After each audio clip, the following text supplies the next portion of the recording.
Muito bom. Nosso assunto de hoje aqui, na continuação do estudo de Kuzari, é Irat Shamayim, temor aos céus. O que seria temor aos céus? Temor aos céus significa, basicamente, o momento, a situação na qual a pessoa, quando ele tem que tomar uma decisão, quando ele precisa escolher o que fazer, ele vai se perguntar o que a Kadosh Baruch Hu espera de mim nesse momento. O que ele quer que eu faça? O que ele espera que eu faça? O que isso tem a ver? Porque daí a gente está falando de Irat Shamayim. Falamos sobre Bechara Chofshit, falamos sobre Ashgacha Pratit, certo? O livre-arbítrio da pessoa, a providência divina. Da onde o Haver chegou aqui em Irat Shamayim, no fato de que a pessoa tem que colocar as vontades dele de acordo com as vontades de Akadosh Baruch Hu, da onde surgiu esse assunto. Então vamos lá, vamos ver o que como o Haver chegou lá.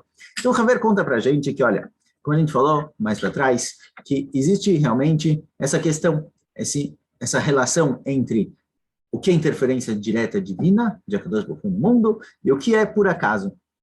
E a maioria das pessoas, fala o Haver, prefere colocar tudo o que acontece, mesmo que seja por acaso, na vontade divina. É mais fácil, isso mechazek, que isso fortifica possivelmente sua emuná. No momento em que você fala que tudo o que acontece com o ser humano vem por interferência direta de Akadosh Baruch Hu queria que isso acontecesse, isso tem uma aparência muito forte de emuná, de fé, isso fortifica a fé da pessoa quando ele acredita nisso, quando ele vê as coisas dessa forma, ele entende, ele acredita que a conexão dele com a Kadosh Baruch Hu é muito mais forte, porque ele vê a Kadosh Baruch Hu em todo lugar, em todo momento, em toda situação.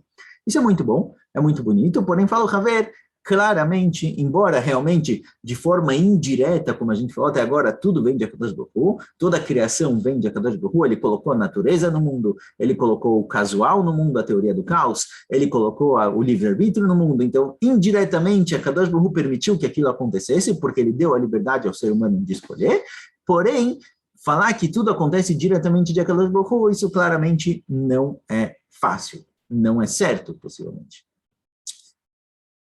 Por isso, fala para a gente o Haver o seguinte, toda religião, toda pessoa religiosa que busca mostrar que existe a Kadosh Baruch Hu. Porque vamos imaginar a situação. Se você não conhecesse a Torá, se você não conhecesse a história do povo judeu, te perguntarem, existe Deus ou não existe Deus, o que você diria? A priori, você diria, olha, eu acredito em Deus, mas eu não tenho prova nenhuma. É muito fácil de provar que coisas acontecem por acaso, e é muito difícil de provar que existe uma interferência divina em cada coisa que acontece.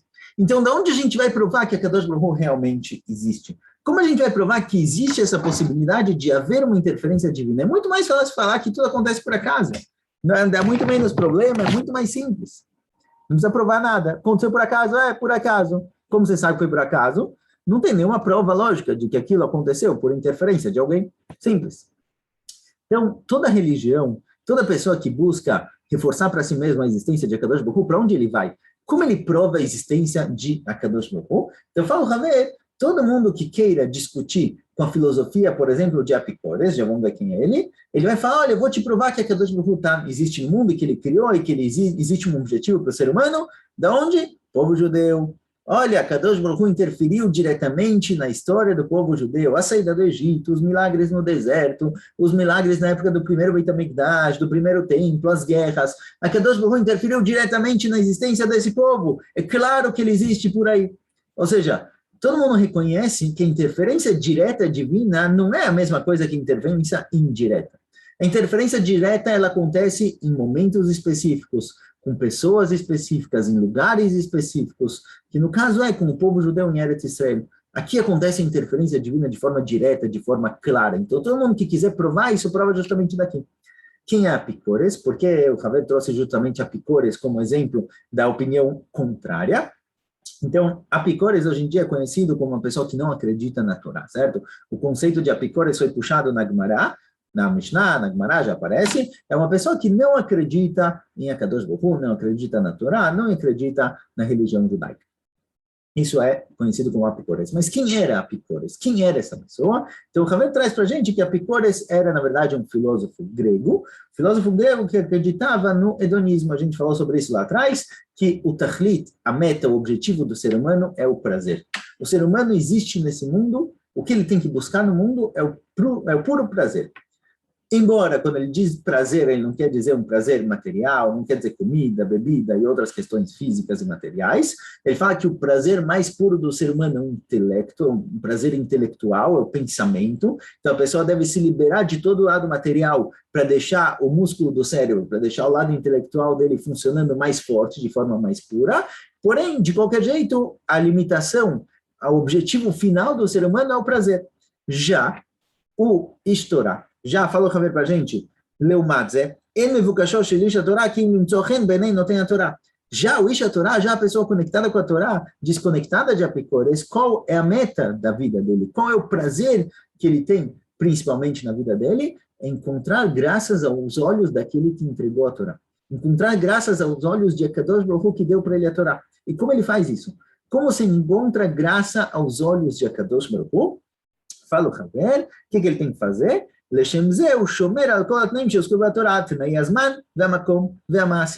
Para que isso aconteça, ele cuida de todas as condições que são trazidas na Torá, ligadas ao tempo, espaço e nefesh, e ser humano. A gente falou lá atrás que, de acordo com a Kabbalah, todo o mundo, toda a existência da pessoa pode ser sempre está sempre conectada com três aspectos: o aspecto do espaço, o aspecto do tempo, o aspecto de quem é a pessoa, da nefesh da pessoa. Então, em qualquer situação, você tem que se perguntar: aonde eu estou? Que horas são? Qual é a minha função nesse momento?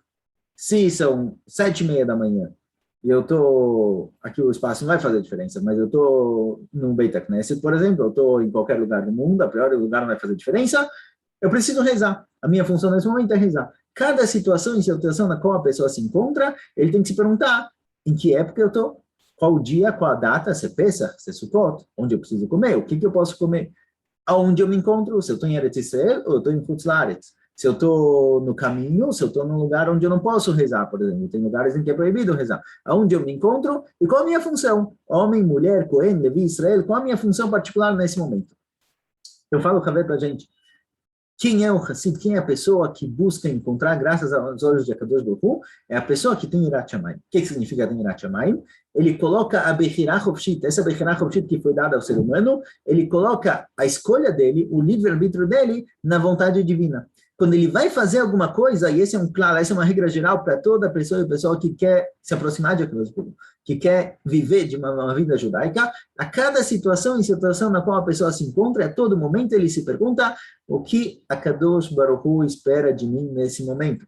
Se são 7 da manhã, eu estou deitado na cama, eu me pergunto: olha, eu quero muito dormir, é verdade, eu estou afim, eu quero descansar mais um pouco, mas o que Akadosh Baruch Hu espera de mim nesse momento? Que eu levante, que eu vá rezar? Então a minha Bechirah Chofshit, o meu livre-arbítrio, a minha capacidade de escolher, eu vou escolher justamente o que Akadosh Baruch Hu escolheria para mim, que é levantar e rezar. Isso é Yirat Shamayim, isso é a escolha da pessoa.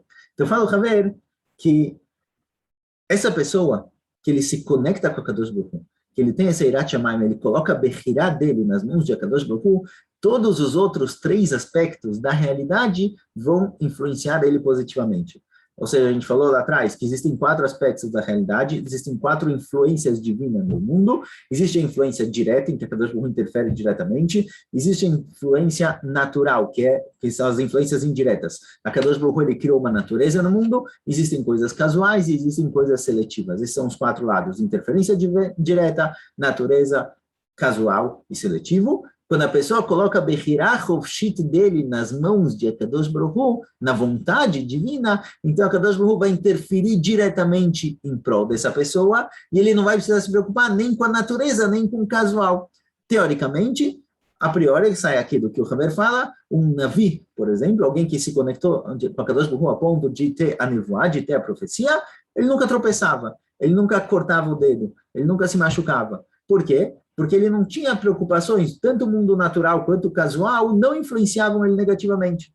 No momento em que ele colocou a Bechirá dele, a escolha dele nas mãos de Akadosh Baruch Hu, Hashem interfere diretamente para que tudo dê certo com ele. Mais ou menos o que a gente falou com relação ao Rambam, lá atrás.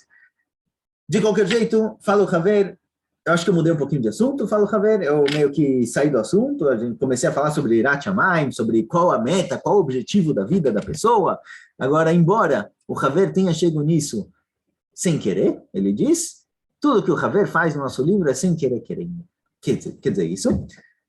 Nosso livro foi escrito, certo? Numa conversa, realmente, estava tendo papo com alguém, você acaba mudando de assunto, mas o nosso Haver, ele escreveu esse livro. Mesmo que seja a transcrição de uma conversa, poderia ter escrito de uma forma diferente, editado um pouquinho para não ter essa fuga do assunto. Então, o Haver estava falando sobre Bechara Chofshit Ashgacha Pratit, ele começou a falar qual é o objetivo de vida do ser humano, que é Irat Shamayim. O objetivo de vida de um Yehudi, a Irat Shamayim, é que fazer a vontade divina. Por que mudou de assunto? O que aconteceu aqui? Foi sem querer, querendo. O Haver quer dizer para a gente o seguinte, olha, eu te falei que existe a Bechara Chofshit, eu te falei que existe a Ashgacha Pratit e tudo isso. Mas, demais, o que depende de você? O que você tem que fazer no seu dia a dia? Acreditar em Bechara Chofshit é ótimo, não tem dúvida que a pessoa escolhe o que ele quer. Acreditar em Ashgacha Pratit, que a Kadosh Baruch Hu influencia o mundo, é verdade, mas você, o que você tem que fazer? Você tem que ter Irat Shamayim. A sua função no mundo não é julgar o que a Kadosh Baruch Hu faz ou não faz, a sua função no mundo é usar a sua Bechira para fazer a vontade divina. Então, meio que sem querer querendo, o Haver acabou nos ensinando o ponto principal de toda essa questão. No momento em que a Bechira Chofshit foi dada ao ser humano, o que ele tem que fazer com essa Bechira Chofshit? Qual vai ser o objetivo? Para onde ele vai lechaven? Para onde ele vai direcionar a Bechira Chofshit dele? De qualquer jeito, o Haver aqui opta por trazer também mais 2 exemplos dessa influência direta e indireta divina de Akadosh Baruch Hu no mundo. Um exemplo é a morte, assim traz de Psukim de David HaMelech. A morte pode acontecer de 4 formas possíveis. Ela pode acontecer que Akadosh Baruch Hu diretamente mata alguém do nada, um milagre mata a pessoa. A morte pode acontecer naturalmente, a pessoa envelhece e acaba falecendo. A morte pode acontecer casualmente, numa guerra, ele está tratando de Shaul, então numa guerra a pessoa foi atingida, foi atropelada, alguma coisa do tipo, e a priori a morte pode acontecer seletivamente, a pessoa pode escolher se suicidar, porém nos Psukim de David HaMelech a gente não encontra isso, porque suicídio não é algo opcional no judaísmo, a pessoa não pode escolher se suicidar, é uma das proibições da Torá. E outro exemplo que o Haver traz, que não é do Pasuk de David HaMelech, mas é o Dibur, é a fala da pessoa. Na fala da pessoa a gente também encontra essas 4 interferências divinas, uma direta e 3 indiretas. O Navi, a nevoá, a profecia do Navi, é uma influência direta de Akadosh Baruch Hu. O Navi não pode escolher as palavras, as coisas acontecem naturalmente, não naturalmente, as coisas acontecem sem controle dele. O Navi, quando falava uma profecia, as palavras que ele usava eram justamente as palavras que Akadosh Baruch Hu colocou na boca dele, ele não tinha escolha nenhuma. Existe uma fala natural. O que seria uma fala natural? Fala o Haver, é a linguagem corporal da pessoa. Isso daqui é algo que acontece naturalmente, você não tem controle, você não tem percepção disso. Às vezes você fala uma coisa, você pode falar uma frase e dar a entender outra coisa, justamente por não necessariamente um piscar de olhos, mas pela linguagem corporal da pessoa. Isso é natural, a Kadosh Baruch Hu colocou no ser humano essa natureza de passar mensagens, passar informação de forma natural. É muito difícil ter controle sobre isso. Existe a fala seletiva. A pessoa escolhe o que falar. Você escolhe que palavras usar, o que falar, qual o assunto. Isso é comum, todo mundo pode falar. E existe a fala que é casual. O que é a fala casual? Um bebê falando, ou alguém maluco falando. E o Haver usa isso para provar que a interferência divina de Akadosh Baruch Hu, às vezes ela é direta e às vezes ela é indireta. Não vamos falar que tudo que acontece com a pessoa, qualquer coisa casual, qualquer coisa que acontece com a pessoa, é uma interferência direta divina. Por quê? Porque se a gente falar isso quer dizer que o dibur casual, a fala casual, por exemplo, o que um bebê fala, ou que alguém maluco sai por aí falando, é a Kadosh Baruch Hu falando. Você está falando que diretamente a Kadosh Baruch Hu falou aquilo, isso é besteira. O que o cara maluco sai por aí falando, gritando e xingando e o que for, você está falando que a Kadosh Baruch Hu está falando aquilo naquele momento através dessa pessoa? Falar que é uma interferência direta divina é errado, você está diminuindo a Kadosh Baruch Hu. Então é melhor falar que a Kadosh Baruch Hu interferiu isso indiretamente. Ele criou o ser humano, criou a fala, criou a loucura, e isso causou essa situação. Mas não que naquele momento a Kadosh Baruch Hu está interferindo naquela situação. Então, com isso a gente acaba esse ponto. Bezrat Hashem, em breve continuaremos. Até mais.